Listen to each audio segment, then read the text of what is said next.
I have a 2-for-1 special this morning because we are taking one Sunday to cover 2 plagues. Woo! Simply because they're similar enough in nature. Does anybody really want to spend 2 weeks on bugs? See, neither did I. So they're similar enough, so we will have fun. We will look at the creepy crawlies of the plagues, and I don't have anything else really fun or entertaining or interesting to say about that, so you know what I'm going to do? I'm going to stop talking about it and read Exodus 8, 16 through 32. Then the Lord said to Moses, "Say to Aaron, stretch out your staff and strike the dust of the earth, that it may become gnats through all the land of Egypt." They did so, and Aaron stretched out his hand with his staff and struck the dust of the earth, and there were gnats on man and beast. All the dust of the earth became gnats through all the land of Egypt. The magicians tried with their secret arts to bring forth gnats, but they could not, so there were gnats on man and beast. Then the magician said to Pharaoh, "This is the finger of God." But Pharaoh's heart was hardened, and he did not listen to them, as the Lord had said. Now the Lord said to Moses, "Rise early in the morning and present yourself before Pharaoh as he comes out to the water, and say to him, 'Thus says the Lord, let my people go that they may serve me. For if you do not let my people go, behold, I will send swarms of flies on you and on your servants and on your people and into your houses, and the houses of the Egyptians will be full of swarms of flies, and also the ground on which they dwell. But on that day I will set apart the land of Goshen where my people are living, so that no swarms of flies will be there, in order that you may know that I, the Lord, am in the midst of the land. I will put a division between my people and your people. Tomorrow this sign will occur." Then the Lord did so, and there came great swarms of flies into the house of Pharaoh and the houses of his servants, and the land was laid waste because of the swarms of flies in all the land of Egypt. Pharaoh called for Moses and Aaron and said, "Go, sacrifice to your God within the land." But Moses said, "It is not right to do so, for we will sacrifice to the Lord our God what is an abomination to the Egyptians. If we sacrifice what is an abomination to the Egyptians before their eyes, will they not stone us? We must go a 3 days' journey into the wilderness and sacrifice to the Lord our God as he commands us." Pharaoh said, "I will let you go that you may sacrifice to the Lord your God in the wilderness, only you shall not go very far away. Make supplication for me." Then Moses said, "Behold, I am going out from you, and I shall make supplication to the Lord that the swarms of flies may depart from Pharaoh, from his servants, and from his people tomorrow. Only do not let Pharaoh deal deceitfully again in not letting the people go to sacrifice to the Lord." So Moses went out from Pharaoh and made supplication to the Lord. The Lord did as Moses asked and removed the swarms of flies from Pharaoh, from his servants, and from his people. Not one remained, but Pharaoh hardened his heart this time also, and he did not let the people go. See, 2-for-1 special on bugs. Aisle 7, they're on discount apparently. Nothing else, there are enough of them running around. So, much to do, less time to do it in, so let's dive right back in. The Lord said to Moses, verse 16, "Say to Aaron, stretch out your staff and strike the dust of the earth." All right, time out. Why the dust of the earth? Does God need to turn the dust into gnats? No, so why do it this way? A couple of reasons. One, we're hearkening back. What would you learn from your historical study if you read the book of Genesis? Genesis chapter 2. The Lord God formed man of dust from the ground and breathed into his nostrils the breath of life, and man became a living thing. Later on in chapter 3, you would see the curse on Adam. "By the sweat of your face you will eat bread till you return to the ground, because from it you were taken. For you are dust, and to dust you shall return." Who is the one who made the ground? God. Who is the one that brought forth man from the ground? God. Who is the one who will return him to the ground? God. Not Geb. You go, huh? What's a Geb? If you read far enough back, it could be a Seb. This is an Egyptian god of, guess what? The earth, the ground itself. They had a god for everything. If they don't have a god for it, they have a goddess for it. See how this works? It's beautiful. So, remember, systematic working through Egypt, their beliefs, who they think is in charge as opposed to who actually is in charge. So no, God does not have to use the dust to make the gnats. He's choosing to do so as a hearkening back to his people about where they came from, and as a warning to the Egyptians on what they or who they think is in charge when he really is not. So, stretch out your staff, strike the dust of the earth, and it may become gnats through all the land of Egypt. All right. This isn't like, middle of summer and you look over and there's these little swarms of bugs that just annoy you more than anything. Not those things. We're talking about what we would call today no-see-ums. If you've ever been camping on a good day and you come back into the tent and someone has left it unzipped and you look in, this looks good, and then you lay down and what happens? Suddenly, why am I itching? And there's not just these little bumps, but like chunks of you are missing. This is what a no-see-um does. You don't even see them, and all of a sudden you've got holes in your leg and your arm. If you don't know what I'm talking about, go Google no-see-ums when you go home. This is the bug we're talking about. Some of you are like, I've got to see this. I mean, it seriously, it looks like you've been accosted by something and you don't see where they are. They're tiny little things, and they're aggravating. This is what they have been given, and they will do a number on your skin, legs, arms, anything that is exposed. Now, why do this to the Egyptians? If you are an Egyptian priest and you wish to enter into one of the temples or whatever sacrifice you're trying to do that day, do you know what you do first? You ritually shave and wash yourself before you perform any of your duties.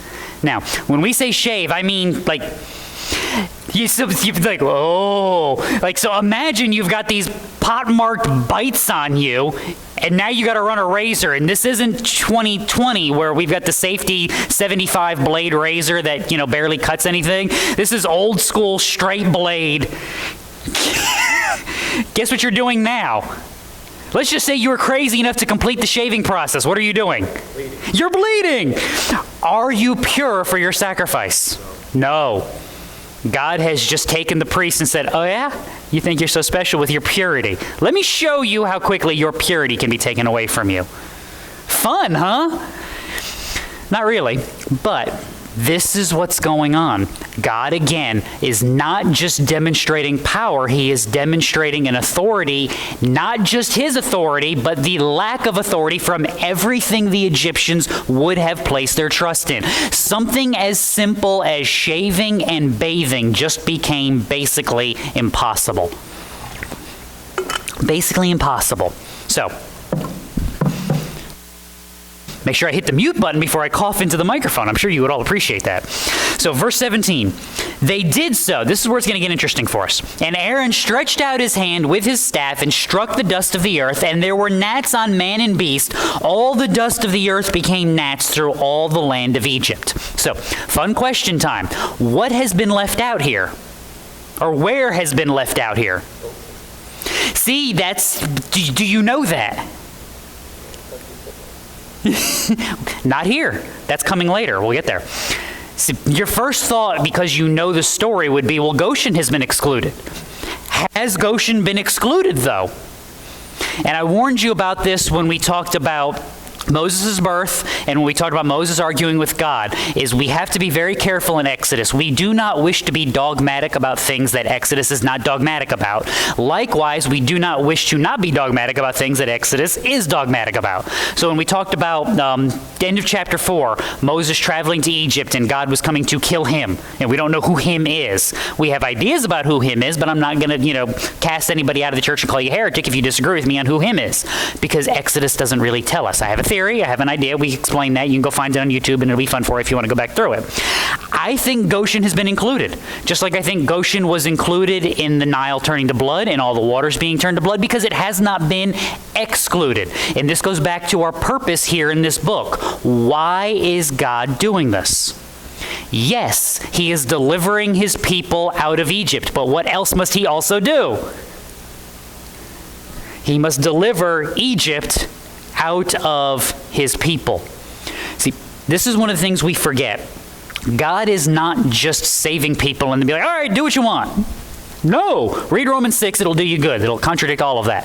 But rather, he is working, he is purifying, he is strengthening this people, the people that he is calling. So whereas the priests cannot purify themselves now, God can, through removing a desire and a trust in the things of this world, purify his people. You see this in Isaiah 45. Isaiah tells the people, God speaking, I am the Lord and there is no other. Besides me, there is no God. I will gird you, though you have not known me, that men may know from the rising to the setting of the sun that there is no one besides me. I am the Lord and there is no other. Do you think he means that he keeps repeating it over and over and over again. The one forming light and creating darkness, causing well-being and creating calamity. I am the Lord who does all these things. We don't like that last part, do we? Creating calamity. See, we've talked about this the last couple of weeks. When a hurricane hits, who sent it? God did. Now, did he cause it or did he allow it? I don't know. Did he have the power to stop it? Yes, which means if he did not stop it, there was a good in his sending it or allowing it. I don't know what that is. You know why I don't know where that is? I'm not in the hurricane. If I were in the hurricane, you know what it would be incumbent upon me to do? Figure out why God has sent me through this. Yes, pray, trust, walk. Figure out, why are you sending me through this? This is daily living. This is a reminder of how do I confront the day in and day out things, good, bad, and otherwise, in light of who God is, who I is, and where we are both going at the end of this. This is vital in the world. And this includes even enduring in chaos and trials. You see this not just in the New Testament, you see this in the Old Testament. Psalm 44.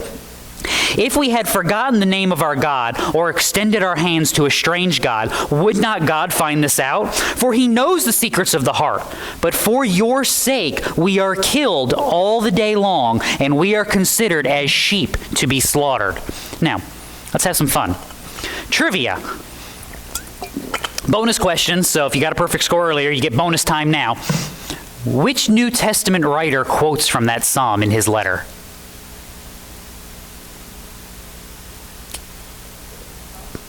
See, if nothing else, take a guess. Paul, you are correct. You win no prize because I don't have any prizes.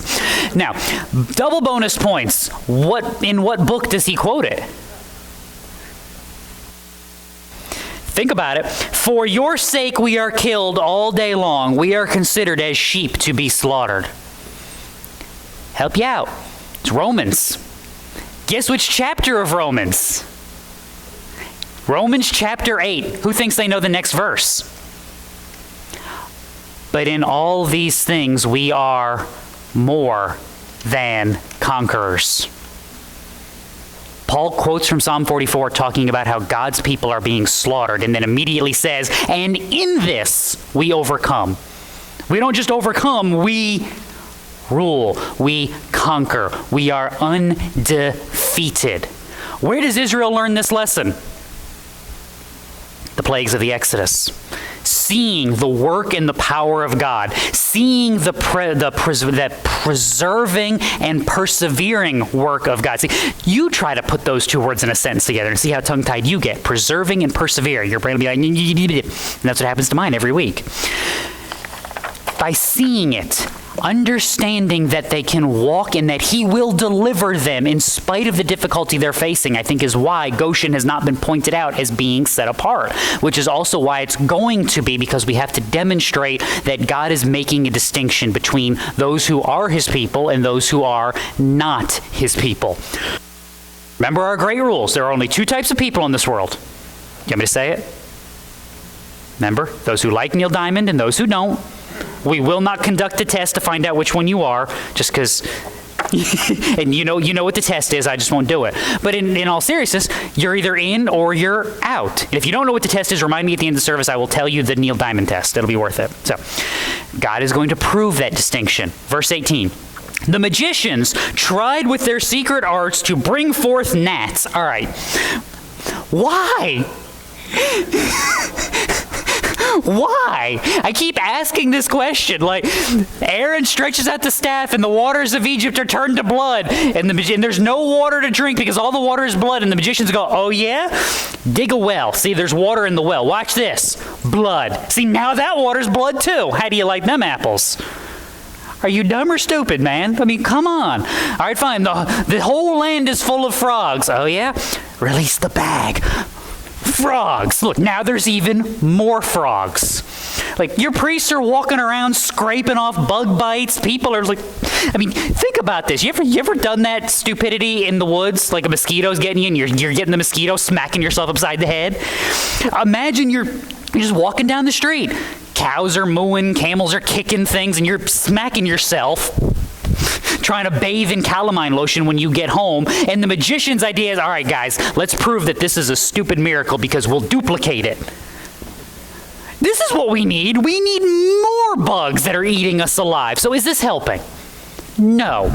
But is this proving something? Yes. Isaiah 45. God speaking again, I have sworn by myself, the word has gone forth from my mouth in righteousness and will not turn back, that to me every knee will bow and every tongue will swear allegiance. Paul quotes that one too. That's Philippians 2, by the way. Now, swear what? Allegiance to God. So they could not do so, so there were gnats on man and beast. Then the magician said to Pharaoh, this is the finger of God. Like, oops, our bad. See, God warned him it was coming, and what came about? Psalm 2. Now therefore, O kings, show discernment. Take warning, O judges of the earth. Worship the Lord with reverence. Rejoice with trembling. Do homage to the Son, that he not become angry and you perish in the way. For his wrath may soon be kindled. How blessed are all who take refuge in him. See, New Testament also applies that to Jesus because it's talking about Jesus. The kings of the earth have taken their stand against God, and God laughs at them. Why? Because he's already got a king, and he will instill him upon the throne. So what's the warning to the king? You think you're in charge. I got bad news for you. Christ is in charge, which means what should you do? Fall in line before something bad happens to you, which means if you're Pharaoh, and you've had your magicians lie to you and try to duplicate these things, and now they can't, and they're even looking at you going, we got nothing.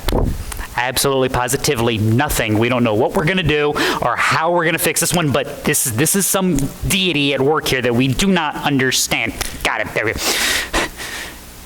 See, I say that for stupidity, but this is, I mean, can you imagine? This is what's going on in Egypt. If you're Pharaoh, what should you be doing right now? A good king would do what? Let's figure out how we made this God angry and do what? Let's not make him angry anymore. What does he want? And we know what he wants. See, this is what Proverbs tells you. Proverbs 25, we read this last week. It is the glory of God to conceal a matter, but the glory of kings is to search out a matter.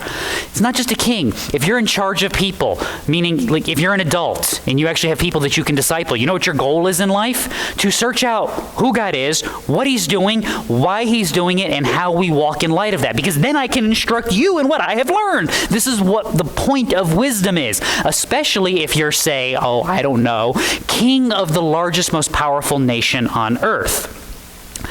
But Pharaoh's heart was hardened, and he did not listen to them as the Lord had said. Is this a good king? Is this even a wise man? Is this a nitwit? Proverbs 28. Like a roaring lion and a rushing bear is a wicked ruler over a poor people. Proverbs 28 again.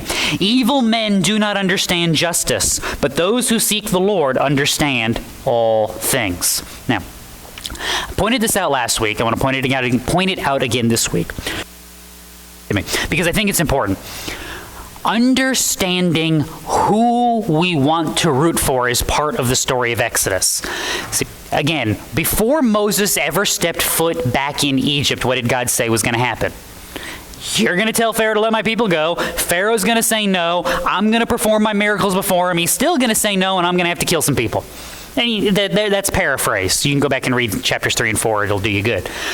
We've known that this was coming. Why go through that process, though? Did God have to go through this process? No. This is the plan that he has laid out. This is the path that God has chosen for what reason. Mentioned part of this is to explain why you want Pharaoh to lose. Sometimes you have to be told who the good guy and the bad guy in the movie is. Especially if you're my wife, who comes in on every movie 45 minutes in and starts asking me 1,700 questions. Like, no! If you want to know, you have to watch it from the beginning. Or the worst is my daughter does this now. I start the movie. We haven't gotten through the opening credits. What's going on yet? I don't know! You have the same information that I have. I don't know. Women, why do you do that? Next time you have your meeting, figure that out. I always tell my wife that. Next time you go to the women's meeting, tell them this. Never seems to work, so... You kind of have that here in Exodus. If you've not read Genesis, if you've not read anything else, and you just come into Exodus blind, you're like, who is this Yahweh dude? What makes Pharaoh such a bad guy? Exodus is telling you, and Exodus is also demonstrating just how wicked Pharaoh's heart really is. Because it's a demonstration of what? Remember our stories of Exodus. I've got to get back in my right spot. We've got two timelines, right? We've got our timeline of actual earthly events. There's a Pharaoh, and there's a Moses, and there's an Aaron, and there's actual people doing actual things in actual places in actual time. That's happening. But we also have God working from Genesis to Revelation from beginning to end, accomplishing things through these works that are beyond just these events. So we talked about, why does God listen to Moses praying and do it? Because Moses is a picture. He's a picture of the Messiah, of the prophet who is to come. Just like, why is David the king who's compared to? Because he is the king that God has chosen, the one that God has promised. Why? Because he's a picture of the king who is to come. We get these little pictures of the work that God is doing throughout time in an arching manner. You have that here in Exodus. Yes, God is working to deliver his people, Israel, out of the land and put them into a land that he has promised to give them. But at the same time, we also have a picture of God, big picture, as the deliverer, overcoming the impossible enemy, delivering not just his people, but his people, and putting them in a kingdom that he will rule, that he will reign, that will be good and secure, where there will not be the hardships of sin and the problems that it produces. So Pharaoh basically gets to play his role as the nitwit king on behalf of this people in time, but also in big picture, how big is sin? How stubborn is it? How easily is it overcome? And the answer is that it's not. That God can do all of these things, and Pharaoh can just sit there and go, no. Like a 4-year-old having a fit. That's what Pharaoh gets to do. And God, in spite of that, will work, will overcome, will conquer, and will rescue his people.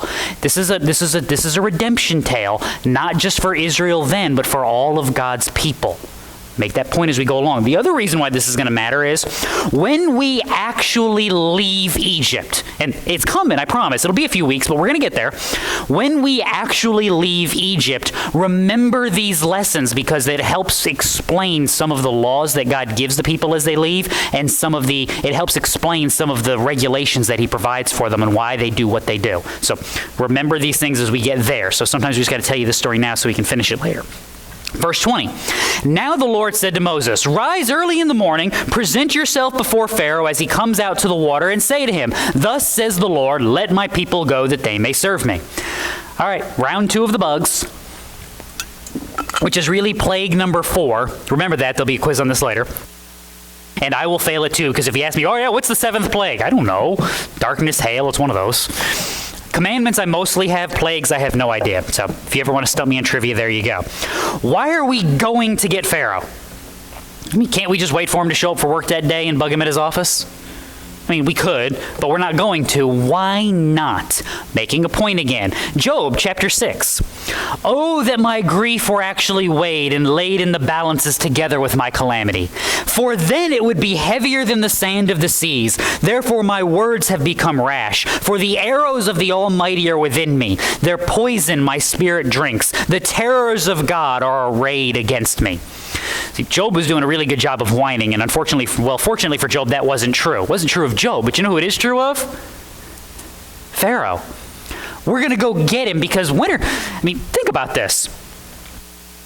Just imagine you woke up, you had your coffee, you puttered around your kitchen. It's a good morning, sun is rising, everybody's left you alone, everything's quiet. Finish your mug, you put it down, you go upstairs, you go to hop in the shower, and Moses and Aaron show up. That's literally what's just happened to Pharaoh. What's your first thought? It's like, do people give me a moment's peace? And the answer is what? No! Why not? The arrows of the Almighty are within me. God wants Pharaoh to feel this. Why? Because he's in rebellion against God. He refuses to listen. He refuses to let the people go. He refuses to see the mighty works of God on display and acknowledge them as coming from the only Creator. Therefore, I mean, how many of you, when your children didn't listen to you, just kept going, stop doing that, stop doing that, don't do that? Yeah. But you kept that nice, even tone, right? You don't do that. At some point, you did what? Stop it! And then they stop and look at you and like, well, what'd you have to be like that for? These little people are driving me crazy. Welcome to what you're seeing with God. We're going to go get you. You think you're going to have peace doing your ritual bathe in the Nile? No. Not even a little bit. Go back to Job again, chapter 7. I say my bed will comfort me. My couch will ease my complaint. Then you frighten me with dreams and terrify me with visions. Yes, that's what we're doing. See, remember Pharaoh went back into his house with no concern for any of this? God's not going to allow that to stand. By the time we get done with this, the goal of this is you're going to have Pharaoh sitting there going, why did I say no again? I mean, there was blood and there were gnats and frogs and it was dark for a couple of days. Like, seriously, am I dumb or just stupid? Let my people go. No! Why did I say no? I mean, that's where you want to get Pharaoh to, because now this is the weight and the power of God, and this is what we're doing here to Pharaoh. Why? Because he's supposed to be called to a higher standard. He's supposed to do better. He's not. He's supposed to, but he's just not. Now, verse 21. If you do not let my people go, behold, I will send swarms of flies on you and on your servants and on your people and into your house, and the houses of the Egyptians will be full of swarms of flies, and also the ground in which they dwell. All right, flies. Flies?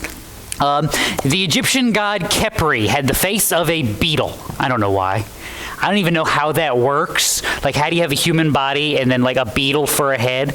And on all the paintings, like, you ever seen those bad memes where it's like, if your dog wore pants, would he wear them like this or like this? And it's like, would he wear them on his back end or would he wear them on all four legs? See, if the Egyptian god had the face of a beetle, would it be like on his neck or like a whole beetle where he could look around? No, it's not. It's standing up. So like the beetle is looking up on the body. It doesn't make any sense to me. That's Khepri. He is the beetle-faced Egyptian god of life and of renewal. There's also some dealings with some god named Wadjet. If you're looking for a name for grandchildren, there aren't going to be too many Wadjets registered at the kindergarten in 5 years. So also Isis, who we'll probably get to in a couple weeks, and a few others when it comes to bugs and life and things like that. Remember, systematically attacking. We have a bad habit of thinking about the wrath of God like your dad driving down the interstate. What are you people doing back there? Stop it. It's not like that. You stop it. It is precise. It is measured. It is worthy, and it is right. So, swarms of flies. Here we go. On that day, verse 22, I will set apart the land of Goshen. Who lives in Goshen? Israelites live in Goshen, where my people are living, so that no swarms of flies will be there, in order that you may know that I, the Lord, am in the midst of the land. I will put a division between my people and your people. Tomorrow this sign will occur. That just escalated. Did you catch why this is escalating? Go back one verse. Excuse me. On that day I will set apart the land of Goshen where my people are living, so that no swarms of flies will be there, in order that you may know that I, Yahweh, am in the midst of the land. See, this is important. God is demonstrating that he has this power, but what is he also demonstrating? That he's not off someplace else. He's where? I'm here. How do you know I'm here? Well, easy. I'm standing right here, and I'm going to tell those flies, you stop. You stop right there. Why? Because you're there, and I'm here, and I'm right here. This is different. This is a God come down in the Egyptian world. This doesn't happen like on Tuesday. It doesn't happen anywhere. But what is God again demonstrating? That this is not something far off. This is not some invented deity of the Israelites who lives up in the sky and pulls strings. He is there in the midst and working of his people. He will make that distinction. Now, that's also important for us. Because he's doing what? You can go back to 23 now. He is making a distinction. There's a division between my people, God speaking, and your people. By the way, nothing has changed. For Matthew 25, when the Son of Man comes in his glory and all the angels with him, he will sit on his glorious throne. All the nations will be gathered before him, and he will separate them one from another, as the shepherd separates the sheep from the goats. He will put the sheep on his right and the goats on his left. Nothing's changed. Not new work when Jesus shows up in Matthew 25. Not new work when he shows up at the end. It's the same work that God has always done. Remember, two types of people. And God knows what the difference is and why it matters. This is the other reason why that survey is so interesting and so important for us. We have a tendency to really lower the threshold for what we count as our people. Scripture doesn't. God doesn't. Remember, this is one of the warnings you get from Matthew, is people will come and say, Lord, Lord, didn't we cast out demons and heal people and do all of this in your name? And I will say to them, what? Depart from me, you worker of iniquity, for I never knew you. I don't know about you, but I haven't cast out many demons lately. Did you have an infested toaster oven that you healed the other day or something? And just I'll ask. Like, did you rebuke the microwave because it didn't work right? All right, so no demon casting. That you would think, like, somebody who's commanding demons would be, like, on the know with Jesus, right? You would think that, wouldn't you? What did Jesus tell them? No. I don't care what you did. I care if you know me, and more importantly, if I know you. It's a warning, because there's a division in God's people. How many points of access are there? One. This was important from a couple weeks ago in the survey. God accepts does God accept the worship, or the question was, God accept the worship of every religion? And a lot of people thought it was true. And it's just not. Acts 4, John 14, pretty much all of Romans. Read those, it'll do you good, help you explain. Israelites are in Goshen. They have been set apart. Now, something else very, very important. This is going to sound really dumb when I say this. When the Israelites are in Goshen, where are the Israelites? Don't overthink it. When the Israelites are in Goshen, where are the Israelites? They're in Goshen. I said don't overthink it. Where is Goshen located? Not like specifically, but generally. Where is Goshen? It's in Egypt. So God is now separating his people, but has he removed them from this land that he has cursed? No, he has not. God has separated his people from the Egyptians. Has he taken them away from the place of judgment? No, he has not. He is redeeming them and preserving them in judgment. Welcome to your world, Christian. And I don't say that like God is judging America. He might be. You know who doesn't know that? Me. So you know who really doesn't care most days? Me. I worry about the things that I know and the things that I can control. Has this world been judged already? Yeah, there's a Bible verse that says that, literally. Are we called to walk faithfully in a dark world? Yes. This is your Ephesians 4 and 5. Read Ephesians 4 and 5. It'll do you good. You walk faithfully even though this place has been condemned already, even though this place has not been redeemed. Christian, you are being redeemed and preserved in the midst of a sinful people that is being judged. Just like Israel. This is what God does. This is what God has always done. This is how he works. Again, you see this in the parables. Parable of the wheat and the chaff, right? Someone has come in, Master, and sown weeds amongst our plants. Should we root them out?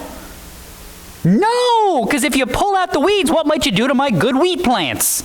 You might destroy them. So leave it, and we'll separate them when? At the harvest. Like, when you go to Walmart, that escalated. When you go to Walmart, like, can you turn down the bread aisle and go, oh, see, that's a Christian. That's not. Sometimes.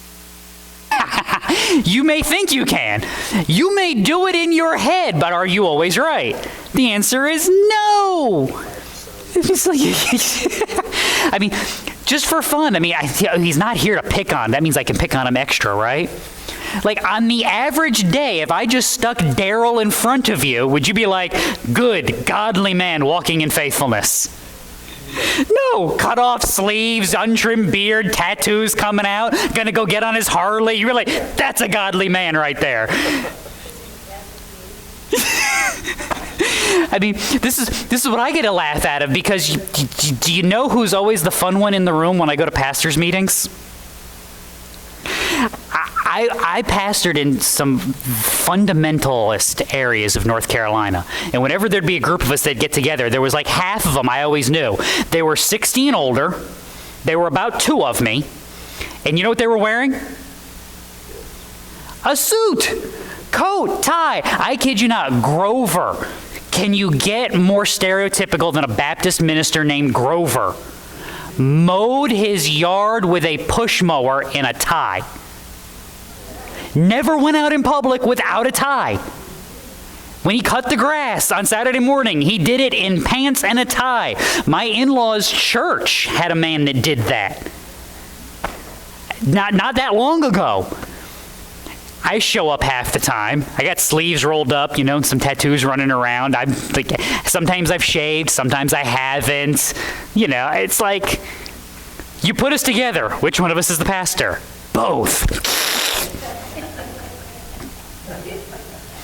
People just kind of look. I mean, that's why I don't introduce myself by what I do. I'm Michael. What do you do for a living? Do we have to talk about that right this second? I'd rather talk about 17 other things. Because the minute I tell them what I do for a living, you know what I get? Or I'll have people talking to me, and then all of a sudden someone else tells them I'm the pastor, and they go, oh, I didn't mean to say that in front of you. It doesn't make it worse because you said it in front of me. I mean, really? It's not bad because you said it in front of me. It's bad because you said it. That's why it's bad. Not because I'm here suddenly makes it worse. You should have heard what I said 20 minutes ago. I didn't say that. I mean, people are people. People sin. That doesn't make it right, contrary to what too many people believe about the survey.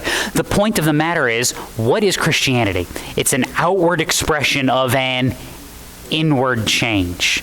You don't walk through the world and people can just see you and be like, look at that one glow. That's one of God's right there.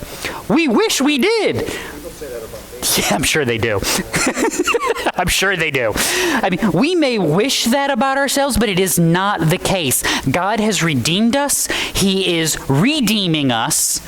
He will complete that work, but in the meantime, you walk in a dark and dying place, and there are aspects of you that are still being shaved, cleaned up, chiseled out, whatever metaphor you would like to use, and we are doing what we do because of who God is and how He has redeemed us by the work of Christ, by the empowering of His Holy Spirit, by the sprinkling and adding of grace that He has given to us. This is not a work of us. It is a work of God, and it is our job to proclaim it, because you know how awesome we do at showing it most of the time? Yeah. Some of you are like, I do wonderful when no one's looking. That's why one of the worst Christian quotes we have ever glommed onto, because Francis of Assisi never said it, but we like to claim that he did. Preach the gospel at all times, and when necessary, use words. I don't know about you, but I don't walk around like in Walmart going, hey, you. And they go, oh, Jesus, please forgive me. It doesn't work that way. My baseball players used to know the signs, and I would give them the signs, and they'd look at me going. To the point that I had a kid miss a steal sign 3 straight pitches. I literally just yelled across the field, steal second! Oh, okay. Catcher looked at me, really? Yes, he's stealing second, and if he doesn't, throw him out. I mean, it's like, you can't demonstrate Christian living. You have to explain it. You have to explain. Like, no one has ever stopped you in Walmart while you were just checking out your groceries, and they just looked at you and be like, oh, tell me about your God. Like, this never happened. They may ask you a question about why you did something, and you know what you should be able to then do? Explain why you did it. This is why God does not always pull His people out when He redeems them. but he redeems them in the midst of judgment and in the midst of sin, because now you are his witness. Now you are his testimony. Now you are being refined. You are being purified. As it is with us, so it was with God's people. This is a continuous work. He doesn't do new things suddenly in the New Testament. He does the same things, just with a new people.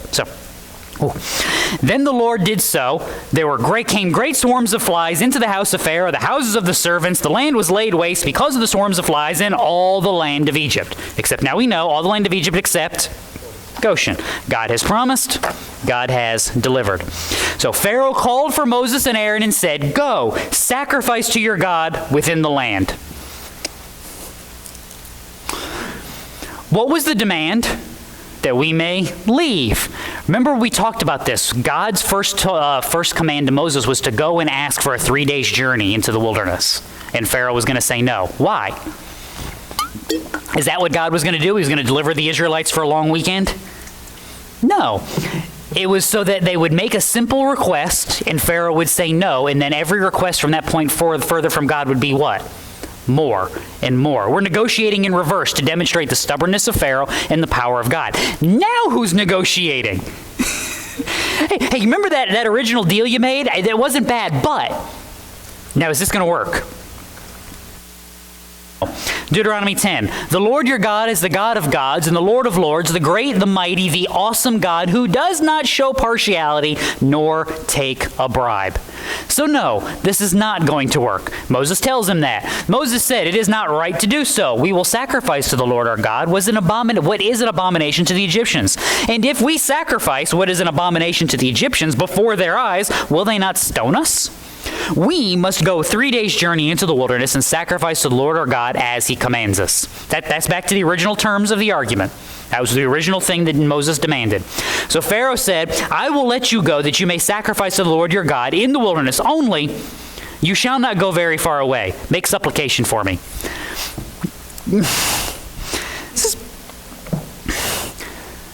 Okay, fine. I'll accept your terms, but be careful and pray for me.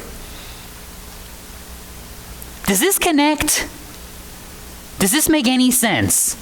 Like, if you think Moses can pray for you, why are you negotiating, first of all? If you don't actually think that Yahweh is God, why do you need Moses to pray for you? And if both of those things are true, why are you even having this conversation? I think part of the reason he's having this conversation is Pharaoh is sitting on his throne swiping away flies. And Moses is walking in, and just imagine what this would look like. Are there flies on the Israelites? No. So Moses is walking in, and the flies are doing what? I mean, you know Moses has got that Bee Gees strut going.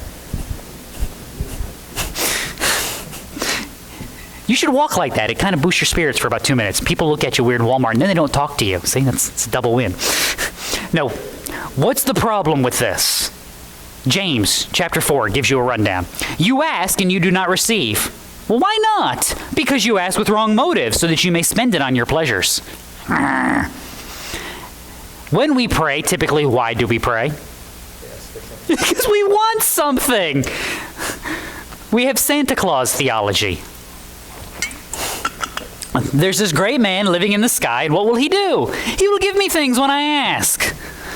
That's not Jesus, people. That's the Santa story. That's not how this works. What should be the goal of prayer and the goal of Christian living and the goal of living in general? Should be things like Psalm 37. Delight yourself in the Lord, and he will give you the desires of your heart. Catch that. It's not delight yourself in God and he gives you a bunch of stuff. It's delight yourself in the Lord. If you delight yourself in the Lord, what do you want? I want God. What do I want him to do? I want him to explain himself more. I want to have a deeper fellowship, a deeper connection. I want to have more trust. If I do these things, what will God give me?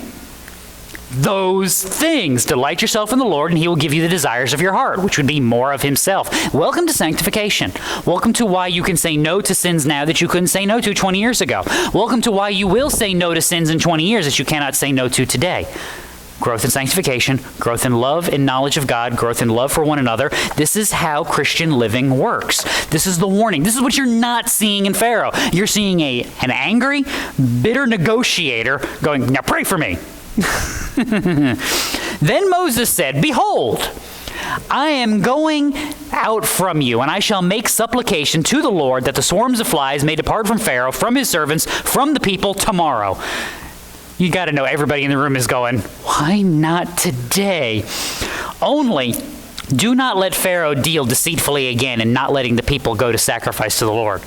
So Moses may have been born at night, but he was not born last night. So Moses went out from Pharaoh and made supplication to the Lord. The Lord did as Moses asked and removed the swarms of flies from Pharaoh, from his servants, and from his people. Not one remained. Now again, see what's going on. Again, is Pharaoh a good ruler? No. Is Pharaoh even a smart ruler at this point? No. So this is when you get Top Gun theology. Pharaoh's in a flat spin. Goose can't eject. It's going to end badly when they hit the bottom. See, some of you are like, I can't believe you just said that out loud. Not only did I say it out loud, I made a point to put it in my notes so I'd remember to say it out loud. See? That's how bizarre I am. While Pharaoh is failing miserably at every turn, what is God doing? He's delivering. Remember this when the Israelites actually leave. It will help make sense of things. Because if you're an Egyptian and Pharaoh was told, well, when do you want the frogs to go? If you're an Egyptian, when do you want the frogs gone? Now! What did Pharaoh say? Tomorrow. You mean tomorrow? Oh, my goodness gracious. Fine. When are the flies leaving? Tomorrow. When Pharaoh had a chance to negotiate, what did he not ask for? What should you ask for? Get rid of them when? Now, not, well, they'll leave tomorrow. Oh, good, they'll leave tomorrow. If you're an Egyptian, just living, running your day, growing your crops, making your bread, feeding your family, doing this stuff, whose side are you starting to be on? This Pharaoh dude is killing us. But what is God doing? He's delivering us because this is who God is and what God does. Go back to Job, because in the midst of all his whining, what does he say? As for me, I know that my Redeemer lives, and at the last he will take his stand on the earth. Even after my skin is destroyed, from my flesh I will see God. See, this is part of the same warning and the same call. What does God do? God saves and delivers people. This is what Isaiah told the people. Seek the Lord while he may be found. Call upon him while he is near. What was your punchline? What was the purpose of Christ's ministry? Luke helps you out. He gives you a thesis statement in chapter 19. The Son of Man has come to do what? To seek and to save that which is lost. He has come to seek and to save that which is lost. God's demonstrating it right here. Verse 32, but Pharaoh hardened his heart this time also. Of course he did. And he did not let the people go. Now, I say of course he did. Again, should we be surprised by this? We've been told this is coming. We know how this is going to end. So why are we making the trouble of going through this walk? There are still lessons to be held. There are still things to be taught. Both for Moses, the Israelites, Pharaoh, the Egyptians, and guess who else? Us. Why write this down? Did you write this down for Israel? No. You wrote this down for the generations that would come after, for the generation after generation after generation of the people that would read this, study this, and know God. There is more power to display. There is more mercy to show. What is the part of this? God is delivering. God is saving because because this is what he does for his people. And again, notice where Israel is. The reason why I'm pointing this out again is this is the part of the story that we miss. We get it. If I tell you, will God preserve you in his kingdom? Your answer would probably be what? Yes. Will God carry you through trials and struggles? Yes. Do you know the first thing we do a lot of times when bad things happen? Why have you done this to me? Well, time out. What did God promise you what you were going to get in this world? That in this world there will be trials and tribulations, but take heart. I have overcome the world. See, we know it. We know it. And there is a lot of Christian truth that we know. But you know how much Christian truth we know? This is why we take the time to go through stuff like this, because it's a reminder of how God has worked with his people from time past. It is a reminder of what he has always done and what he is still doing. Our goal in Christian living is not to be able to go, yeah, I know that, and that's why I can explain it to you. I want us to walk it, to live it, to know it, and to know it, so that we can walk and we can explain and we can be blessed and glorified. Then keep in mind what I'm saying. Christian, you have been blessed beyond measure this year. Did you know that? We don't think like that all the time. We look at lost jobs and lost freedoms and things that have been taken away, and we go, this is a nation under judgment and it's getting worse, and this survey is just making me even more depressed. I don't know what's going on. Time out. Every last one of those things that I've mentioned, are any of them fun? No. You know what they all are for the believer? They're the blessings of God. Because they refine, they purify, they test, they strengthen, and they solidify us at his throne. You want to talk about purity for the church? I mentioned this before. I'll mention again. I saw this survey when all this started back in March. IBSA put this in one of their little newsletter things, that 60% of Illinois pastors thought their churches would grow as a result of this. And Cameron will vouch for me. I read that and went, these people have lost their minds. They've lost their minds. But that's a lie we tell ourselves from the perspective of the world. That was my thought. I thought the exact opposite. And you know what? We found out a couple of months into this, in the middle of July, they did another survey. 50% of regular churchgoers had streamed exactly 0 services since their churches had gone online. 0, which means half of the people in the churches went home and didn't do a thing when it came to church. And you know how many of the churches in Illinois went to online services? About 98% of them offered an online service of some kind. And half the people went, we're good.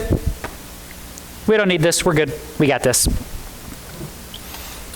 That's not good. Lifeway is thinking that up to 20 to 30% of churches will never recover. They just won't recover. Bills are too much. They can't pay the utilities. They can't pay for the things they were doing. They're just done. Every church is going to have to answer a lot of questions. Why?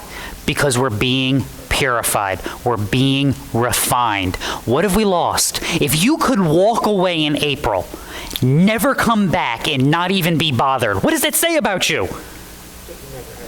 Exactly. Now again, was there a sign on that person? Like, were they sitting over in the seat? Like, nobody sits here, so I'll use these chairs. I'm not picking anybody. Like, could we look at this? Well, you could just tell they didn't have the right glow. The answer was no. How did we know they went out from us? Because they actually did what? They went out. They actually left. And for us, that should be a blessing, because now we know. We know. Because if you can walk through the midst of all of this and still follow after Christ, you can walk through a lot. That's good. It's a strengthening. It's a refining. We don't think like this day in and day out. When I say we, I mean me too. This is not a you people need to do better. This is we need to apply the deep truths of Scripture better. This is, again, forming a worldview so that we know and we understand who God is and what he's doing. And we don't think like this day in and day out, but this is what we're called to do. This is why I read what I read for communion, because it's God demonstrating that he has not left us. He has given us a reminder so that as we partake, time in and time out, we are reminded that Jesus has done this. Jesus has redeemed. He has paid my penalty, and he is coming back for me one day. And if he doesn't come back before I leave this place, I will leave this place with joy immemorial, because I will have been redeemed from the midst of it. And I can rejoice, and I can walk, and I can celebrate. Let's pray.